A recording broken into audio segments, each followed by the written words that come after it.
Good morning, good afternoon, and welcome to today's Chief Learning Officer webinar, sponsored by Class Technologies. I hope everyone is having a great start to their week and as excited as I am for today's webcast, Aligning More Strategically for the Future of Learning.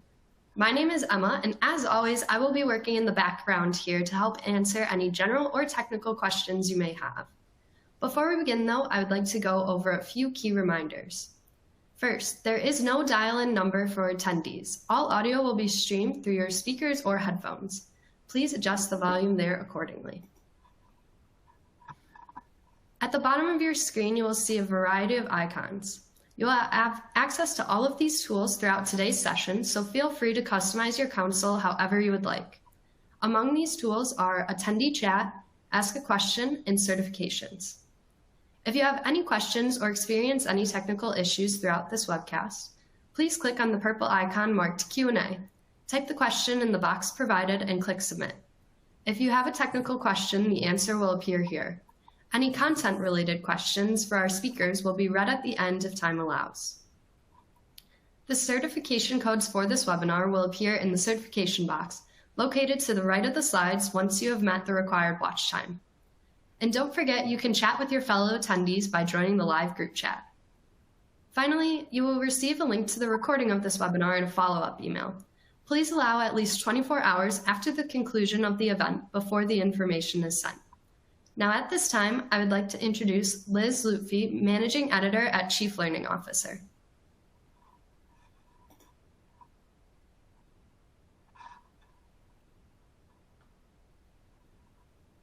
Hello everyone, and welcome to today's discussion, Aligning More Strategically for the Future of Learning, the fourth and final of a four-part webinar series sponsored by Class Technologies titled The Future Focused Organization. I'm Liz Lutfi, Chief Learning Officer's Managing Editor. We're excited to kick off a great discussion today led by Chris Olson of Class Technologies, focused on the importance of establishing a partnership and resources to provide the skills and training that all learners require, especially during these unprecedented times where we're all grappling with remote or hybrid learning and work, and all the benefits to both corporations and educational institutions in doing so. I won't take too much time away from the discussion, and we will be leaving some time for Q&A throughout as well. So please be sure to share all your questions with us via the chat function as we go along, or the Q&A function. Without further ado, Chris, I pass the virtual mic over to you to introduce yourself and our speakers joining us today. Great. Thank you so much. Happy to be here. And by here, I'm in a phone booth within the Delta Sky Club right now. So bear with me with the odd lighting that I'm dealing with here as I'm traveling. But I couldn't be more happy to connect with everyone on the call today. So looking forward to tackle this important topic. I've heard this is quite interesting, a high registration of everyone on the call. So glad to have a large audience here. But before we get any further, I want to introduce everyone that's going to be participating in the conversation here. So first off, we're joined with Karen Massey, who's Director of Learning and Development at Bumblebee Foods. And we also have Madhuri Kumar, who's got a PhD that is a VP in Talent and Culture at Signify Health. And Heidi Abelli, Adjunct Professor of Management and Organization at Boston College Carroll School of Management. So thanks to everyone joining the call with me here today. So we're going to go ahead and tackle a topic here of basically how we kind of create a partnership and a bridge between the academic and education market, and aligning that with the needs of the business as it goes into the private organizations and corporations here for the talent and skill shortages that we're seeing in the market today, and how we can closely align those for success for the individuals as well as for the organizations. And so one thing to try to level set here is that oftentimes there's some confusion, I think, around the concept of skills and competencies. So real briefly, I'm going to go ahead and pull up something here just to kind of make sure we're kind of all, loosely singing the same tune here. So I'm going to share my screen just to kind of share a brief little overview of an organization called Red Thread Research that did the difficult task of trying to define that, actually, and break down the difference between the two. And also, if one of the producers would be so kind as to drop the link that is in the team chat into the attendee chat for everyone to access, that'd be amazing.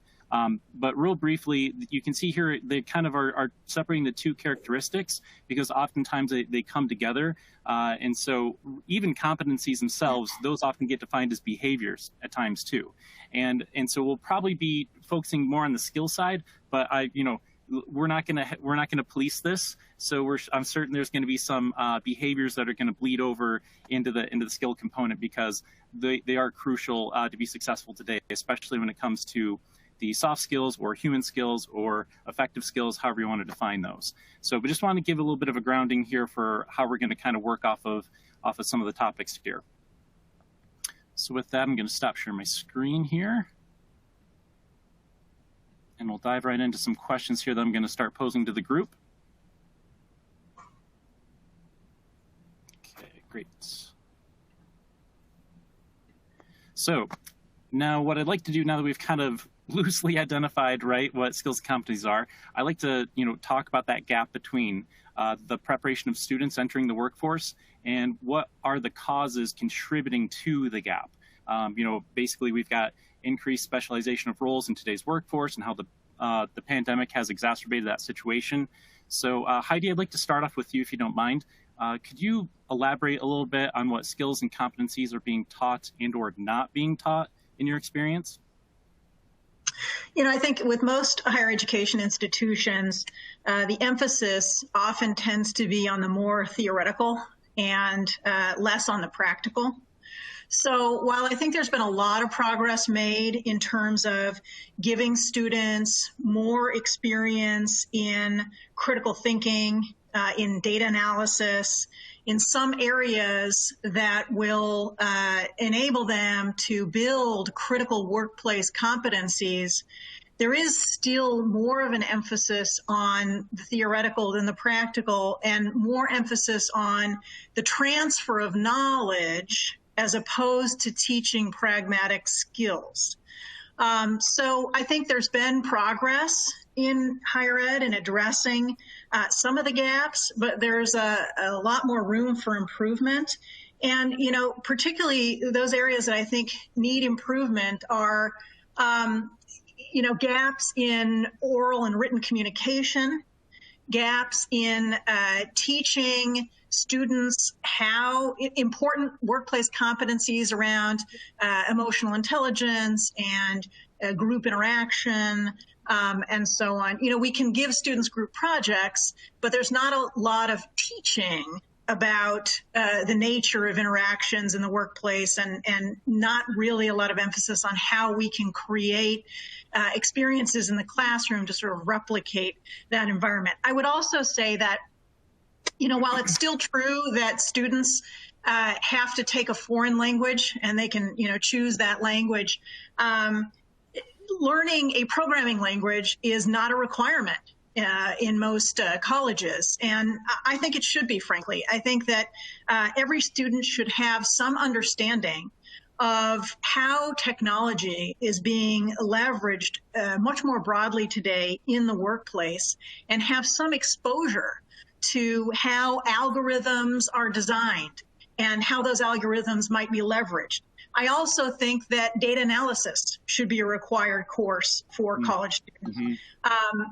Most organizations today are overwhelmed with the amount of data that needs to be analyzed, and that data is absolutely imperative for key decision making in every functional area of the firm. And so training students in basic concepts around data analytics, I think would go a long way. So some progress for sure, but a lot more room for improvement.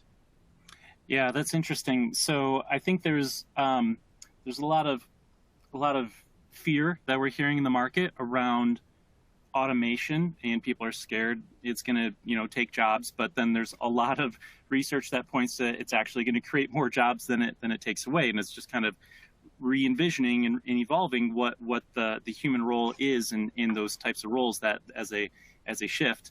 And it's funny as I hear you mention around like writing skills and oral skills, communication skills in general, I wonder, are you seeing and as I think of automation, it makes me think of, programs like Grammarly that exist.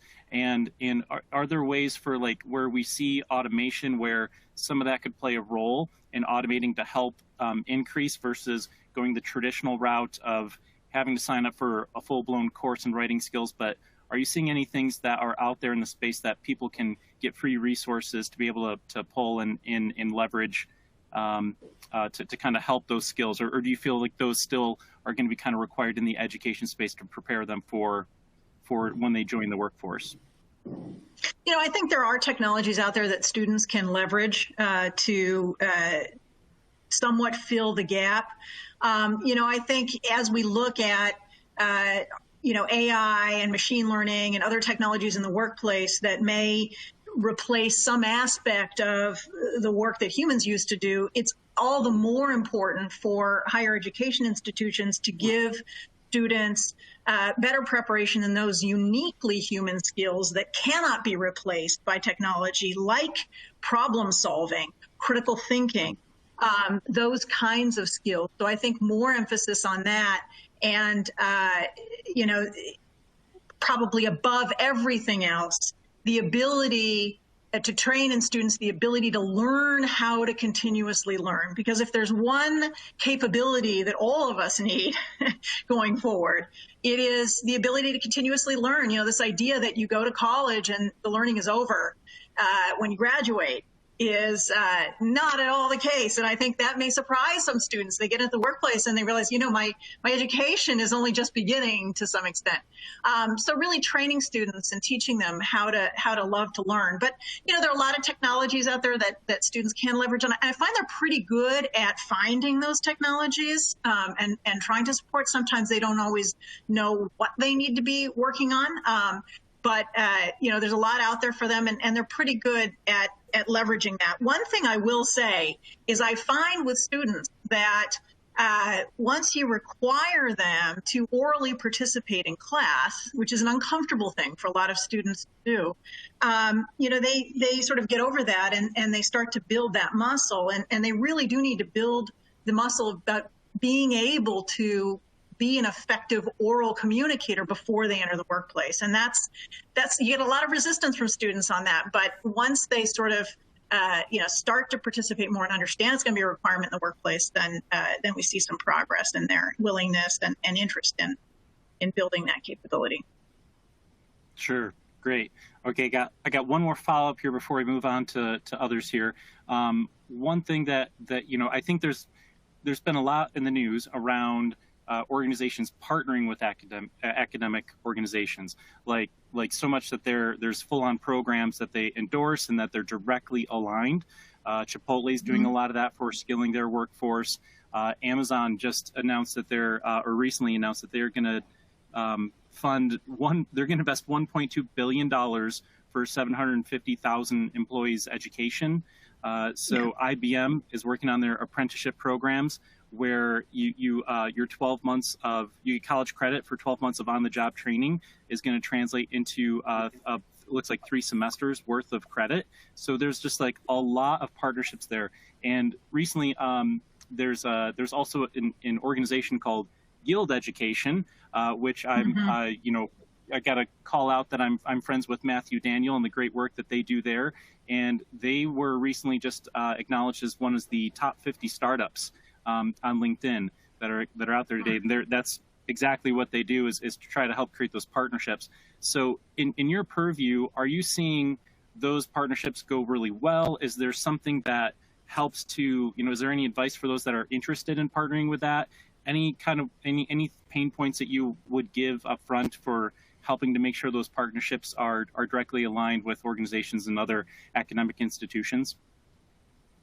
Yeah, I mean, it's really nice to see these kinds of partnerships being created, you know, companies moving beyond having just the simple relationship with a higher education institution around recruiting, you know, their students, the simple ways to participate, or, you know, having some executives give presentations on campus, or maybe every now and again showing up in class and participating that way, but far more profound types of involvement, you know, and you mentioned Amazon. I think it's a great example where, Amazon is actually getting involved in creating a soup to nuts AWS Academy curriculum and basically handing that curriculum over to higher education institutions and saying, here's what you need to teach around cloud computing.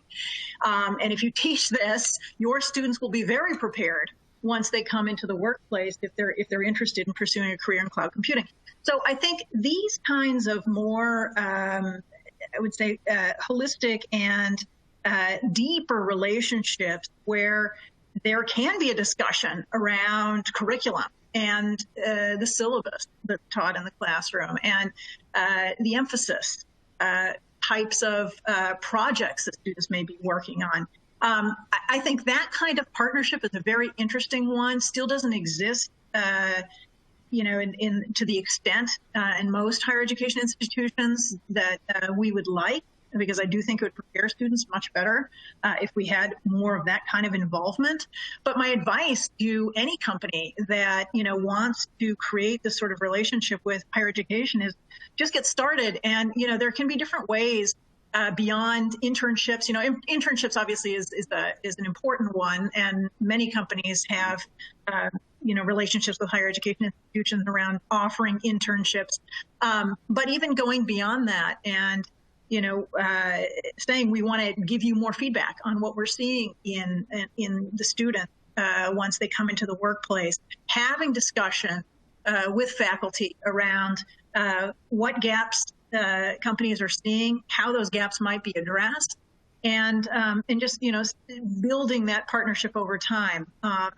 But I think there's a lot of great work happening at Amazon. Google is another example of a company that's put their certification training out there openly for students. So I think I really applaud those efforts. And I think I'm hoping we just see more and more of that. I really think that COVID, in some ways, with everything going online and a lot of higher education institutions were teaching students online as well, may in some ways set higher ed down a path where it's easier to bring company executives into the classroom virtually. And that may be a way for companies to get involved, offering some greater presence of their managers and executives in the classroom with a higher ed institution. So just some idea. Yeah, I mean, it'd be great if there was like a virtual platform that would help provide remote learning experiences, right? Like class or something. So anyone's checking that out. And then, see how I snuck that in. One other thing, I wanted some unsolicited advice I'm just going to throw out for the attendees as well. We joked about this on a previous call before. Internships, do your best to make sure that they are not the friends and family programs for the C-suite. So if you're able to arrange those and how those are, those who are selected into your intern programs, usually what I hear is it's a best practice to try to leave that to those that actually are involved in aligning that talent there, just to call that out. So now to turn things over here, I want to check in with Bumblebee and Signify Health. So Karen, Maduri, are you experiencing any difficulty in filling positions with skilled, competent employees? And follow up to that is going to be, do you have any current partnerships in place with collaborating with learning institutions to bridge that gap? If you do have that, we're exploring that. And either one of you can feel free to go first. I can go ahead and chime in here. So with Bumblebee, what I'll say is Heidi really hit on it with the gaps. A lot of them are within the behavioral space. I think in terms of skills, what we would like to see is agility. So I think, the old perception used to be you sort of take these classes, you get this degree, you go and you get a job. And that's really not the case anymore. It's much more of different skills, and you look at what you bring to the table and sort of pave your own way. Companies are changing and shifting very quickly in terms of what is needed, knowing that, we are moving into a lot of automation, but we're also moving very quickly in the market space. And so when you look at technologies like burning class technology that really, takes, millions of resumes that are out there and says, these are the skills that the labor market is looking for, not necessarily in one job, but what are the skills? And so I think when people start to build their resume, it isn't so much of a, here's what I have, and then I go and I fit myself into a box, but really being able to understand what companies need and moving from when you're in college, you're paying, right? So you're a customer. You're saying, I'm showing up and I'm giving you money to teach me something, and making the shift of, I'm going to take what I learned and I'm going to now be paid to utilize that skill. And so I think it's just being able to be agile, being able to look at the marketplace, how it's shifting. Research shows us that, people who are in college now, 2 years from now, those jobs aren't even created yet. So if you're in college and you're hanging your hat on, taking these courses that are going to promise you a job in 3 to 4 years, we're saying that's not going to be a fulfilled promise as much as if you're really kind of staying in tune, and which is why the partnership's so important between higher ed and businesses is going in and saying, I have these skills and I'm learning about the marketplace, or I'm learning about a different type of a company and what I have to offer, and really selling that. And, a lot of it, what we're seeing is, people who are able to be agile. So that would be sort of what I would say in terms of, what companies are looking for and who they can hire. It's folks who are going to be adapted. And a lot of people who, when they're right out of college, they're not going to get that job that's at a higher level. They've got to come in and kind of pay their dues because they don't have perhaps the expertise that a corporation is looking for at that entry level job. And so I think also being agile and being willing to say, hey, if I can get my foot in the door into this company, then I can kind of really start to utilize my skills more. And it goes back to those, behavioral competencies where you've got to be able to learn that when you're coming fresh out of school and you've got all these ideas and you want to implement them, that you're going into an institution that has a space for that, where you need to negotiate. You need to, negotiate what you're bringing to the table with companies that, have processes and they have, already a set way of how they're seeing things and doing things. So it's that balance of bringing in new talent. So I think I'll just say it again, being agile and being, able to sort of pivot and, be able to continually learn on the job once you're leaving college. And then I think, the part about what can we do as institutions to help people, really level up. I think upskilling's big. I mean, if you're a company and you're not offering some kind of online platform for your folks to continue to learn, that you're a little bit behind in wanting to really be able to provide those opportunities so that people, want to be in your company and they know that you're going to take care of them, so that they'll stay and, retention improves because they have, opportunities to get, additional certifications in addition to learning and becoming, partners with people who are already in the educational field and can mentor them on, what the specific companies, jobs and, niche markets are for them. So, I would agree, with everything that Heidi has been saying. I think that there's a lot of work to be done in terms of kind of filling the gaps. But being agile and being able to say, I can pivot here, I can pivot there to learn what I need in order to be successful versus just sort of plug and play, like we've seen in the past. Yeah, I think there's a lot. I don't think you're alone in that. I just read an article about IBM saying that in 2019, they rated that as being the top most critical skill. And they so much so that they, instead of like agility, they called it adaptability. And they're going so far as to actually, going from, IQ to EQ to now AQ to like actually measure how adaptable someone is because they find it so critical for the success of the individual and the organization. So I can see a lot there. And it's funny as you were thinking of saying of upskilling and the importance of that, it really resonates with that adage that I'm sure a lot on this call have already heard, but it's just on a whole nother level when, you know, the CEO, CFO comes in, hey, if we invest in all this training and development of this employee and then they leave, then, like, you know, isn't that money down the drain? And the CEO's response is like, well, what if we don't do that and they stay, right? Mm-hmm. It's like on a whole nother level, right? A whole other issue. Whole nother issue. So we'll tackle that one another time to seek out investment for that. But it seems like organizations are catching on, though, so that's a great sign. All right, Madhuri, I'd love to turn it over to you and kind of like if you could paint a picture at Signify Health of, you know, kind of what you're seeing as far as sourcing and discovering skilled and skilled employees and kind of maybe what your upskilling efforts look like and how partnerships with academia looks like with your organization. Thank you, Chris. Thank you for that question. You know, before I jump into that, I'm really taken by this comment and question in the chat box here from Dege.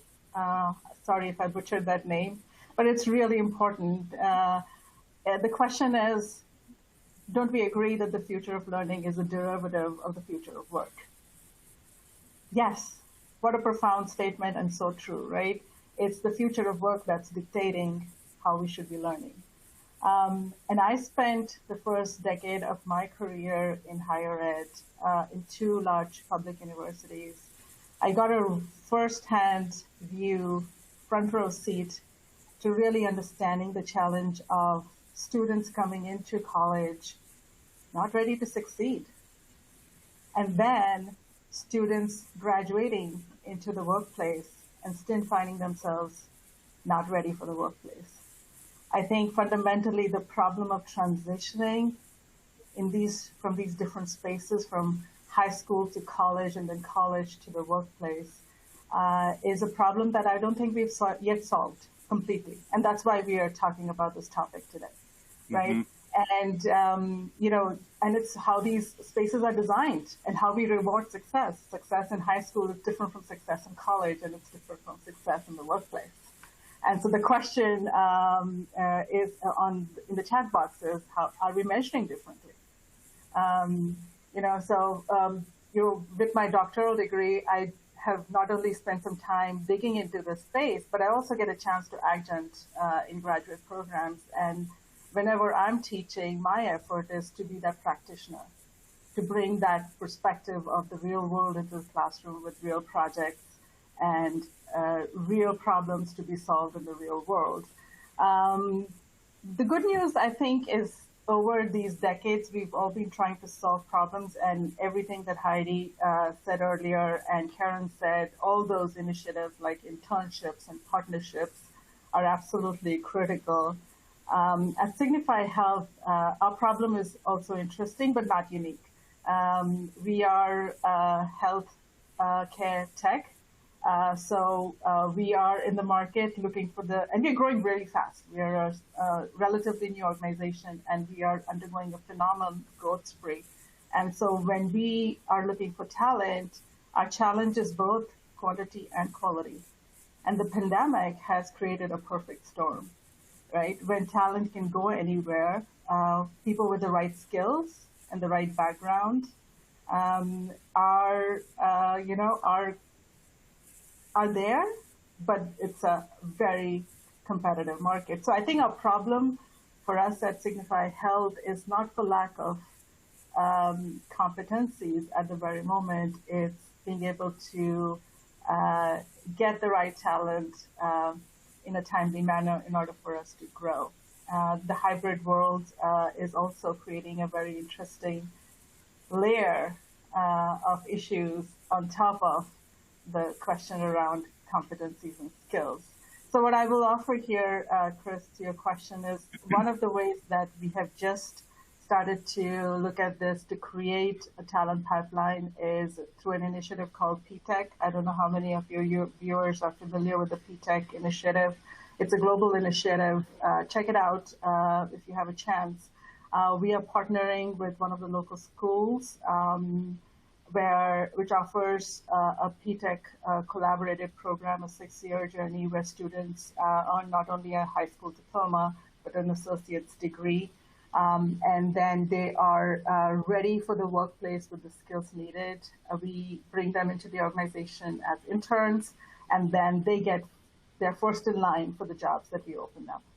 That's the promise of PTech. So we are actively working to not only attract the diverse talent that we're looking for, but also the right skills through partnerships like that. Great. Love to hear that. Excellent. I think, one of the things that I think even in the chat, there's a question that I was actually going to pose that was worded slightly differently, but I want to hit on it a little bit, and it gets to measuring. And so one of the things that I would also throw in there is assessing. And before we look at how we measure and assess competencies in development programs, what I wonder is how do you even know what skills to start with? And so I think we've had some high level ones of there's some that have changed and shifted as we've evolved and has kind of reprioritized what skills are necessary, like the coding that Heidi was referencing. Within Bumblebee and Signify Health, I wonder, and we obviously don't have to get right into it because I think there's tons of organizations trying to figure out a skills taxonomy and what that looks like. And so we probably won't be able to solve the world's problems in that today. But what I wonder is high level, how do you determine what are the skills that are important for you to bring in? And I know we've touched on human skills, and I just wonder, what got you to the point to that determination for others to kind of have something that they could loosely reference for how they could assess what skills could be important to them at their organization? Because I'm sure it's not cookie cutter, but I think as much knowledge we can throw into the pool of conversation here, that might spur some direction for some others that are listening on the call. And so let's start with you, Karen, if you don't mind. I'll throw it your way if that's okay. I am so sorry. I actually got kicked off and just returned. Oh, perfect. Well, then we'll circle back to you. I'm gonna turn over to Madhuri. What have you found in your organization help you determine what are the important skills that you want to bring in your organization? So, Chris, I'll answer this question from various different perspectives of the organization that I've had an opportunity to be part of in my journey so far. I have, been on the side of highly technical functions in organizations, and so there the level of work around competencies is intense. Leveling competencies by job levels and progressive levels of competencies to mastery is typically a pretty intensive exercise to unpack. And I have done it where it takes, a whole bunch of people to get together and knock it out. But key guidance comes from global standards, industry standards that have been defined, certifications, depending upon the technical area that you're looking at. I've also been part of defining HR competencies, the softer side of things. That's where it starts to get real fuzzy. But essentially, bringing the client groups into a room to talk about what competencies they need is a big part of that effort. Is how do we serve the client groups that we're serving, specifically in an area like HR, and what are they looking for in their business partners is a critical part of that exercise. Of course, in all these areas, there are, again, global standards, like, for example, SHRM for HR, have done a lot of work around competencies. So I don't think anybody really needs to start with a blank slate. It's about looking at those global standards and then contextualizing them to your context and to your business. For the longest time, the work that I've done around leadership development, we've spent, gazillion hours creating really complicated leadership competencies. But now we know better. We know that there are about 7 to 8 core competencies for any leader in any organization. And those are your starting point for a conversation with the organization to then translate into what capabilities you need. I've also understood that different competencies and capabilities are needed at different times in the life cycle of a business. For example, if you are a young startup in the growth mode, capabilities are uniquely different from a bigger, more stable, established organization. So giving thought to which phase you're in and then defining the competencies and how you're going to build them is an essential part of that process on determining competencies. Great. Karen, do you have any commentary, anything you would add in there or echo? I mean, I think that it is very specific to people's area of their niche, right? So whatever the competencies are, to Madhuri's point, if you're in, you're in law, or you're in branding or accounting, or you have your general skill, I think to be able to pivot within a company, offer what you have, but also be connected outside of the company. So I think there's too much reliance on, there's, the skills that I have that I offer within a company, but for people to have those connections within their field so that they're constantly growing. So if I'm an accountant, I want to make sure that I have a network of people who are in my field, because what I'm doing at one company, understanding what other companies are doing, is going to help me to be a greater asset for where I am. So I think part of it is looking at competencies within a company, but also you're the expert. So whatever the area of expertise that you're bringing to a company, making sure that you're aligned outside so that you're staying present in your field and you're bringing the best of the best to wherever your place of work is, I think is another sort of lens and way to tackle that. Ooh, you're getting progressive there, Karen. I like it, because I think some might say like, oh, but what if they get interested outside of our organization? They want to go somewhere else. Well, I think it comes back to, like, again, that same question of, like, what if they don't get those development opportunities and they stay yet again? So that's great. Excellent. One thing that I think that's been pretty hot is within organizations around skilling is mid-level managers, or just managers in general. I think if you look at the book that Gallup just recently put out called "It's the Manager," like, they can make or break the organization and how effective they are. So focusing on the skills of the manager, how we develop and give them the capability gaps that we're identifying as well within organizations. I wonder, and I'd love to throw this one to you first, Heidi, are you seeing partnerships with organizations in academia that actually help and support those that are at the managerial level? I think there's always been, historically, at least between the business schools and corporations, executive level training opportunities. And a lot of organizations have really focused on higher order development of their top tier of leaders, those executives. But the real need is those frontline managers, particularly individuals for whom this is a first-time manager role. So they have no formal training or development in how to lead other people. And they're stepping in and making classic first-time manager mistakes, like micromanaging, not developing the people below them. These are all things that we can train and develop in individuals. But I think historically, it hasn't been the focus of higher education to offer, robust first-time manager, but some do. And I think, organizations can avail themselves of those kinds of training programs. But there are also a lot of great off-the-shelf development solutions for first-time leaders. And it is so critical that organizations spend money and attention there.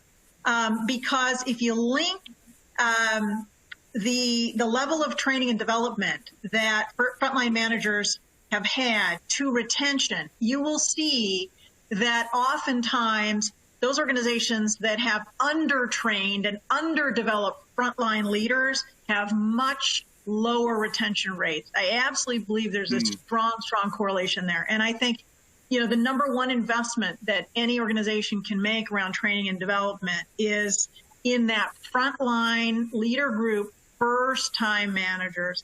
Great to give that person the opportunity, but very risky to give that person the opportunity without proper training and development. So very, very important to think about that, and whether that training comes from an off-the-shelf content development solution or a formal program that you might be sending folks to at a higher education institution around executive training. Either way, just providing the training, I believe, is the number one. Well, looks like I asked the right question. Number one, that's pretty hot up there. That's great. Karen Maduri, any commentary on that? I'd be curious to see if you have that focus going on within your organizations, of how you prioritize that, and how you might even balance that out of looking at investments, partnerships with academia to supply the skill sets needed for effective frontline managers. I'll jump in here, Chris, because this is what I'm most probably passionate about. Again, over the course of my career, I've seen this as one of the biggest misses in most organizations, is not investing in the front line. Typically, the biggest chunk of the budget is going at the executive level or senior leadership level. And oftentimes that's too late. That's too late when bad habits are ingrained. Change is super hard. And that's why the results are way less than desirable. So shifting our focus to frontline managers is something that's very close to my heart. And you're absolutely right. There are tons of solutions out there, lots of really great programming and content that you can bring with very little effort, because all of these are just core competencies. They're generic for the most part, right? How to coach, how to give feedback, how to do effective one-on-ones, how to be productive, how to do effective meetings in your team so work is productive and people feel engaged, are generic skills that need very little customization. So that's the good news. However, I would offer this. Something that we don't talk enough about is what we end up with is the no-do gap. Learning and teaching is the easier part, but it doesn't guarantee any behavior change. And that's where those of us who lead L&D efforts or any educational efforts inside the organization, must recognize that there is a big critical no-do gap.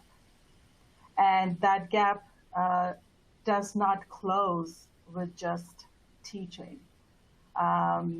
It begins, I look at it as a three-pronged stool. It begins with building self-awareness, which can be done through assessments.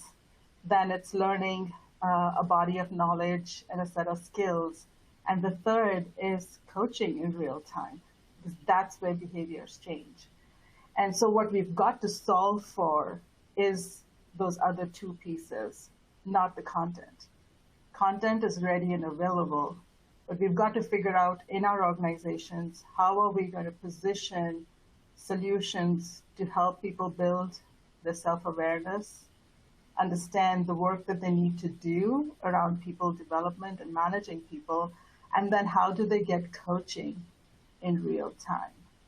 And that is where I'm spending most of my energy, is figuring those processes out in order for managers to succeed. I can bring all the great training, I can spend millions of dollars on that, but what will lead to real output is those other two elements. Yeah, it's interesting. I just read how in Harvard Business Review, they said that globally we're spending about $350 billion on skills and talent development. Yes. Guess what our learners are saying that they're able to apply? 12% of learners have said that they've been able to apply those skills. That means there's about north of $300 billion. That's just, going somewhere, but it's unfortunately not going to applicable skills, right? And I see a question in chat that's going to tie into something here that I want to ask as a follow-up. But before we dive into that question in chat, Karen, I want to turn over to you for a hot sec here for you to comment on kind of what you're seeing and what your approach is for skilling your frontline managers. Yeah, again, I agree with colleagues that this is imperative. But what I'll add is that I don't think the content is current.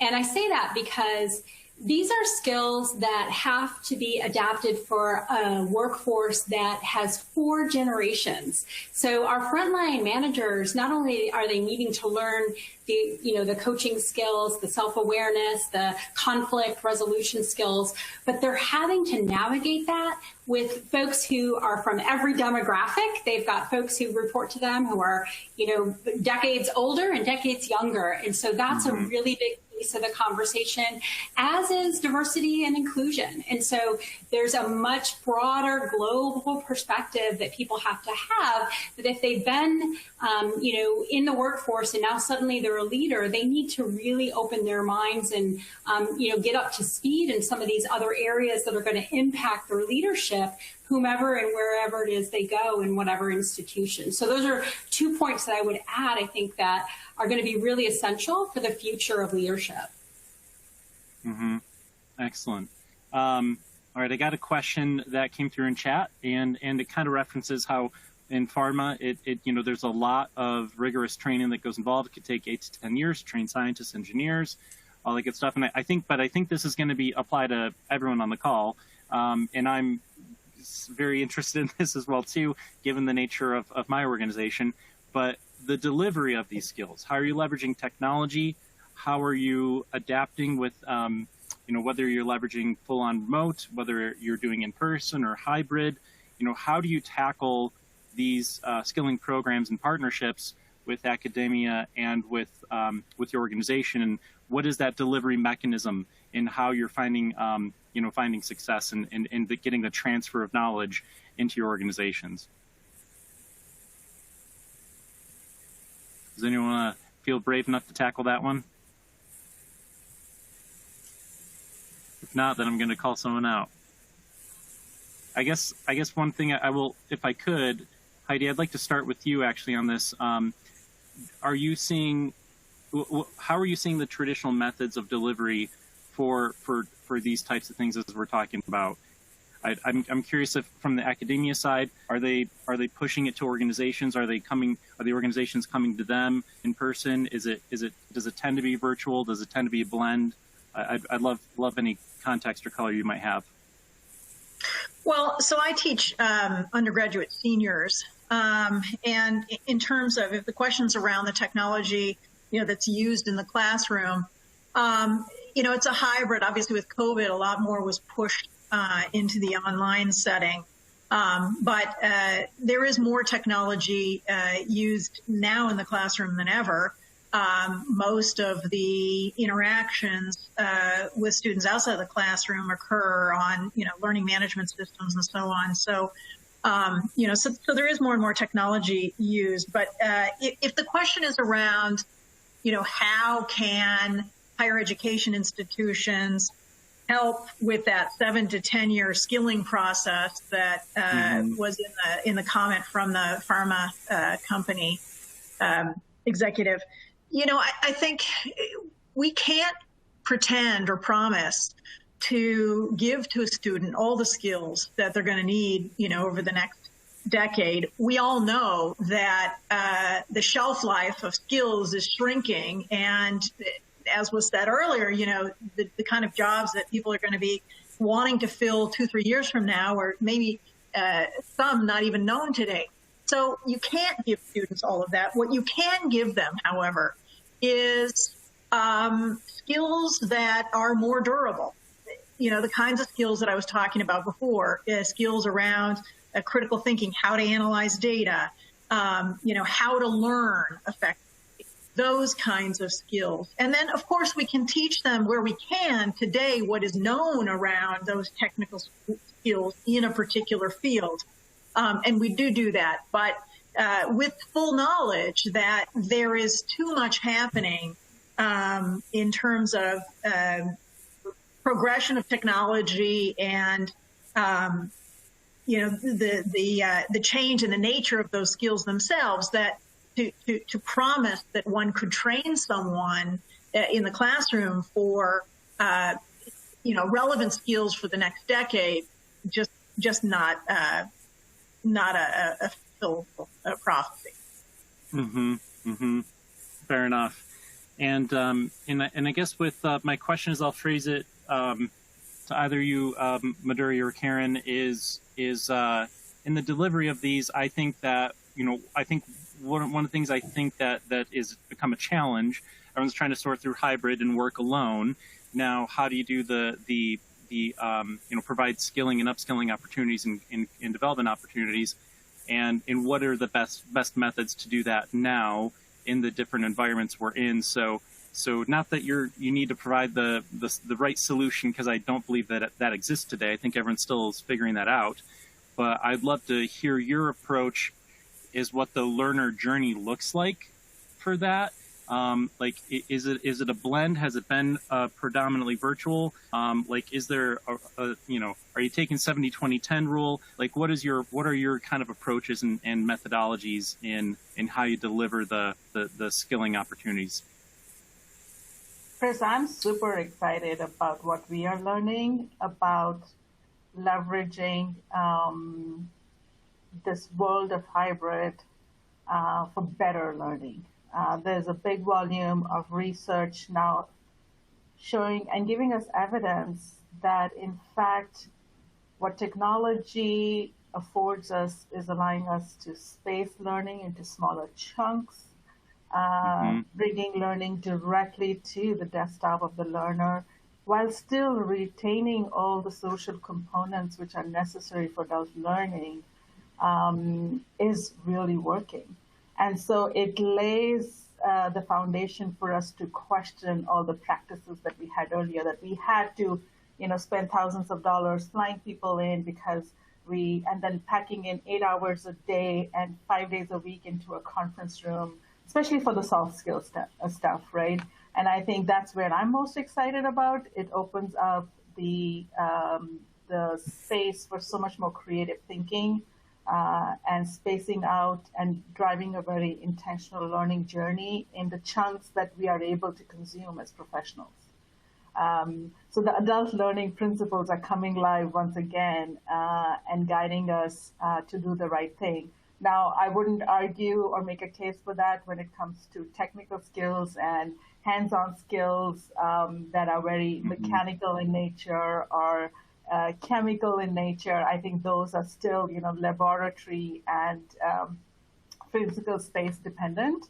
But at least in the softer skill sides, I love how technology is opening up the space.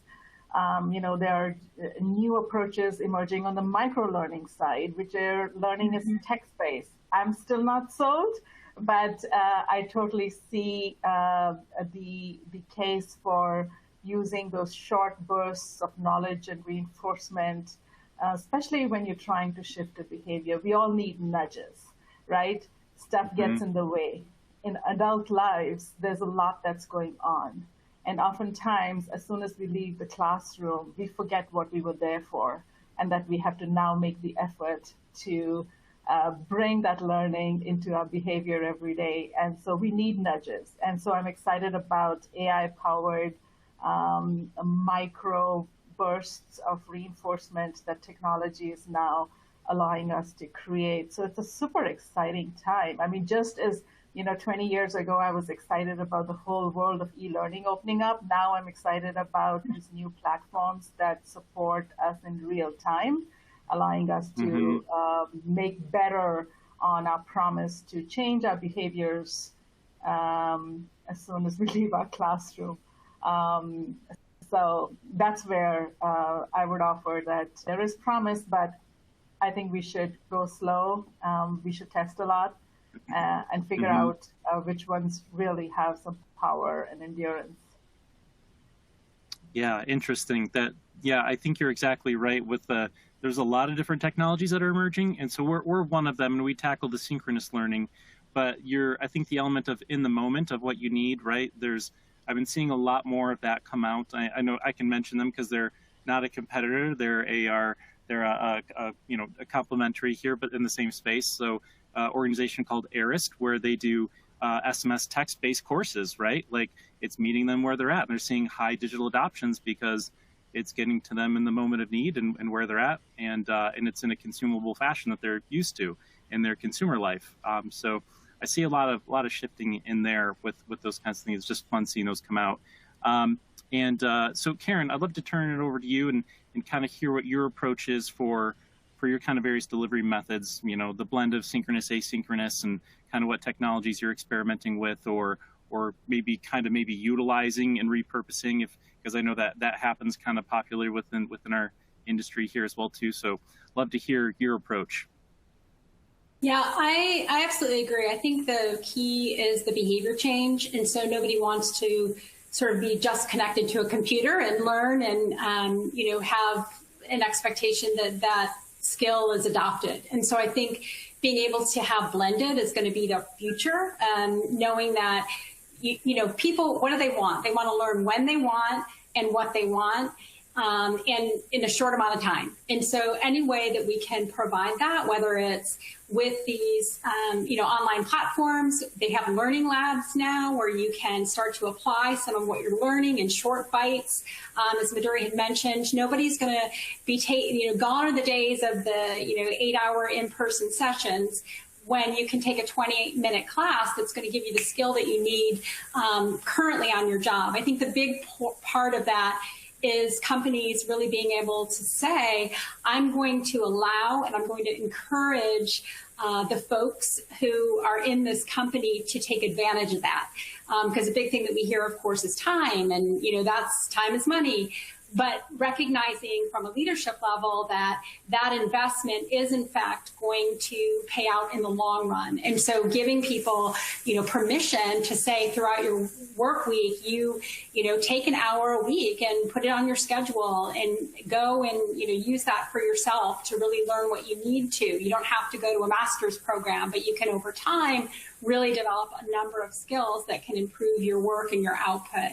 I think the other is we don't want to see that social element be lost. We do want to continue to be able to have platforms like this where we can share, where we can teach, where we can go into breakout rooms, we can discuss, we can bring what we're learning to the table and have those interactions with our colleagues, even if it's remote. That's not going away. I don't see that anytime soon because of what it really takes to have conversations like we're having today.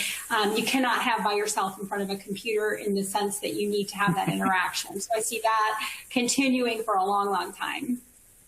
Yeah, I mean, you could, but you'd look really silly if you did.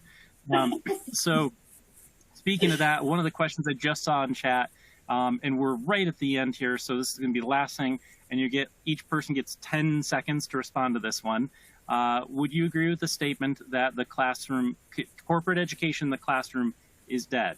Are companies going to remain online today and in the future? So basically, I think the question is like, are you seeing in-person like classroom going away and it's being all virtual or at least a hybrid of? So just real quick commentary on if you think it's, how you think what's happening with in-person learning.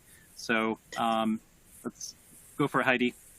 Yeah, I was just going to say, I think the nature of what one does in the classroom should shift dramatically. There are still valuable things that can be done from a training and development standpoint, face to face, but they should be very interactive exercises, should not be instructor talking to classroom, should be very intensive, interactive activities that one could not replicate easily in an online fashion. And the traditional instructor talking to student population should shift online because much of that with COVID we understood could be done effectively in an online way. But there's still a place, I believe, for face-to-face learning and development. The nature of that is fundamentally different. Got it. We got you down for blended. Madhuri, I'm gonna turn it over to you. I echo everything that was just said, totally on point. Use the physical space for what it's best for. So I think the opportunity is leveraging the mediums for what they're really good at and mixing them as needed very purposefully and intentionally. All right. And with the last 10 seconds remaining, Karen?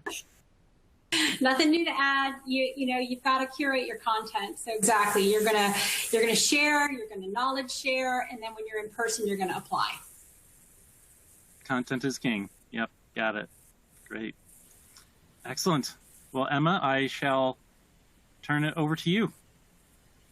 Awesome. Thank you so much. Unfortunately, that is all the time we have left today. Thank you, Chris, Karen, Maduri, and Heidi for taking the time to present all of this great information with us today. And thank you to everyone in the chat as well for joining in. And of course, thank you to our good friends over at Class Technologies for sponsoring today's event. And be sure to register for our next CLO webinar, 2022 planning session, building the ROI case for your leadership programs. And that's taking place tomorrow at 2 p.m. Eastern Time, 11 a.m. Pacific Time. And that concludes today's webcast. Stay safe, everyone, and have a great day.